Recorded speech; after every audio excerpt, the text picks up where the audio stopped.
আজকেই ফোন করেছিলেন।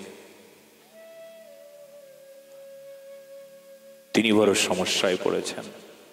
বলে কি? বলে আমার ছেলেটা বৈষ্ণব হবে ভালো, কিন্তু আমরা অতটা করতে পারছি না বাবা মা, কিন্তু আমাদের প্রতি বড় অবজ্ঞা করে। এত অবজ্ঞা করে আমরা আর পারছি না। কারুর সাথে মিশবে না, কারুর সঙ্গে কথা বলবে না, অন্য কোনো সম্প্রদায়ের মানুষকে ছোট করে, ছোট বলে, দেবতাকে অপমান করে, দেবতাকে বলে ডেমিগড।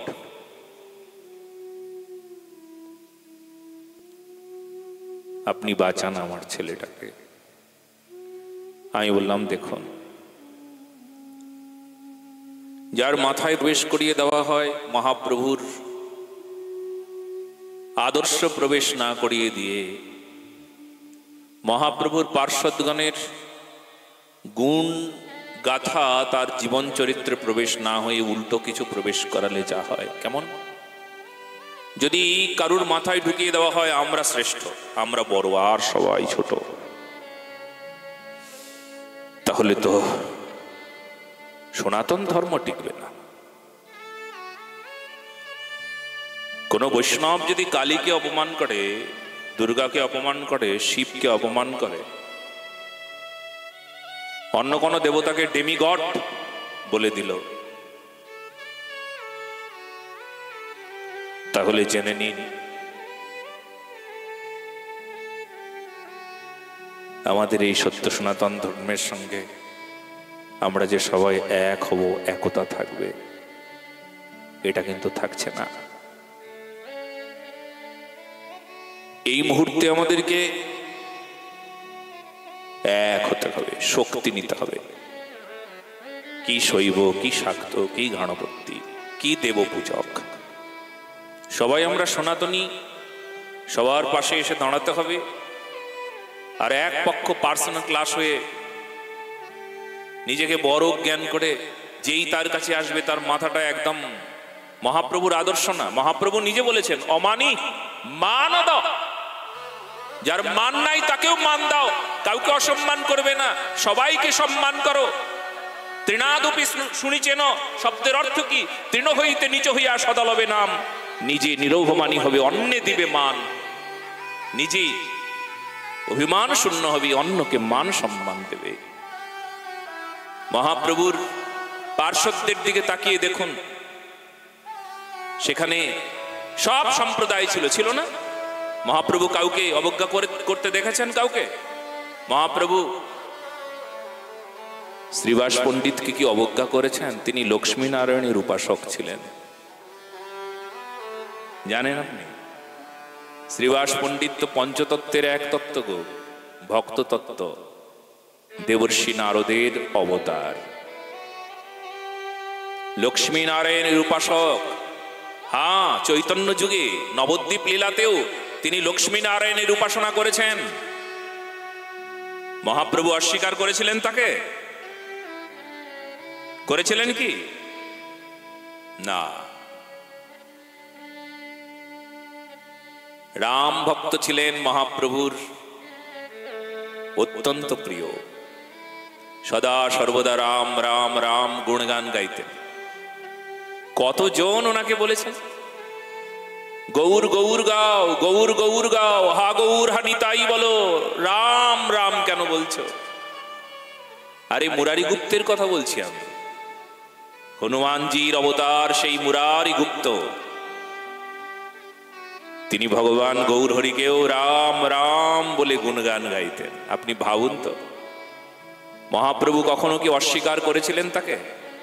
রাম সেবককে কখনো তিরস্কার করেছিলেন কি? আজকে সমস্যা একটা আমাদের, আমরা কেউ বড় হয়ে গেছি আর অন্যকে ছোট করেছি। নিজে বড় হয়ে গেছি মানে সবাই ছোট। আমার মাথায় যদি কেউ ঢুকিয়ে দেয় তুই সবচাইতে বড়, তুই শ্রেষ্ঠ সম্প্রদায়, তুই সবচাইতে বড় প্রতিষ্ঠানের তুই এক ভক্ত, তোর মতন বড় ভক্ত কেউ নাই, মাথায় যদি কেউ ঢুকিয়ে দিল, বাস সবাই ছোট, আমি সবাইকে অবজ্ঞা করতে লাগবো। এটাই সাইকোলজি। এই জন্য জানেন, হয়তো দেখতে ভক্ত দেখতে পাচ্ছি, কিন্তু ভক্ত হওয়া হয়ে উঠল না। সেবক হতে গেলে তো দীনতা চাই, দীনতা না থাকলে তো ভক্ত হওয়া যাবে না। আর দীনতা তো নাই, অহংকার ডগমগ ডগমগ করছে, আমি বড়, এরা ছোট, এই সবাই সরো সামন থেকে, এরা কালীর উপাসক ছোট, এরা শিবের উপাসক ছোট, আর এরা দেব পূজক, এরা ছোট ছোট ছোট ছোট ছোট ছোট, এই সরো, তোমাদের ছোঁয়া ঠোয়া, তোমাদের সঙ্গে থাকা, তোমাদের সঙ্গে বেশিক্ষণ বসা, এইসব ঠিক না। তাহলে তো মহাপ্রভুর আদর্শ নিতে পারলাম না। আমি আমার বাবাশ্রীকে দেখি, প্রাতঃস্মরণীয় বিনোদ বাবা, কোন শৈব যদি তার কাছে আসেন, সেই শৈবের চরণে লুটিয়ে পড়েন বাবাশ্রী। তার সময় নাই, সদা সর্বদা ভজনে নিমগ্ন থাকেন, 24 ঘন্টাই যিনি ভজন করেন। আমার সেই বাবাশ্রী, হ্যাঁ গো, তাকে সময় দেন, দুটো কথা বলেন তার সঙ্গে। কালীর উপাসক এসেছেন, আমি নিজে দেখেছি তো এইসব। কালীর উপাসক এসেছেন, তার সঙ্গেও বাবা কথা কইছেন, চোখের জল ফেলছেন, বাবা মাথা নিচু করে প্রণাম করছেন, আমি দেখেছি। বৈষ্ণবের আদর্শ।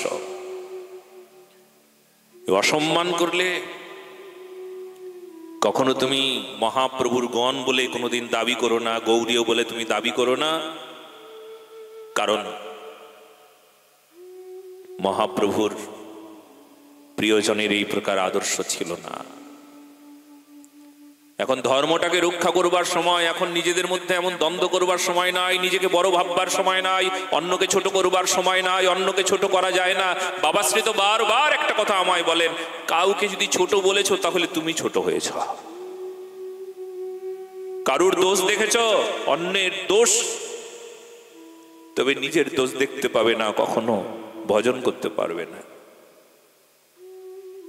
দোষ যদি দেখতে হয় তবে নিজের দিকে বারবার তাকাও, কত বড় দোষী আমি, আর আমি অন্যকে দোষ বলছি, অন্যের দোষ দেখছি। অন্যের দোষ তখন দেখা যায় যখন নিজের দোষ দেখতে পাওয়া যায় না। এই কথাগুলো কেবলমাত্র কথা নয়, আমার কাছে তো মন্ত্র, মন্ত্রের মতন বড়ই গুরুত্বপূর্ণ, বড়ই গ্রহণীয়। হৃদয় গ্রন্থি খুলে যাবার এই মন্ত্র, এগুলোকে ভালো করে অনুভব করতে হবে সদা সর্বদা।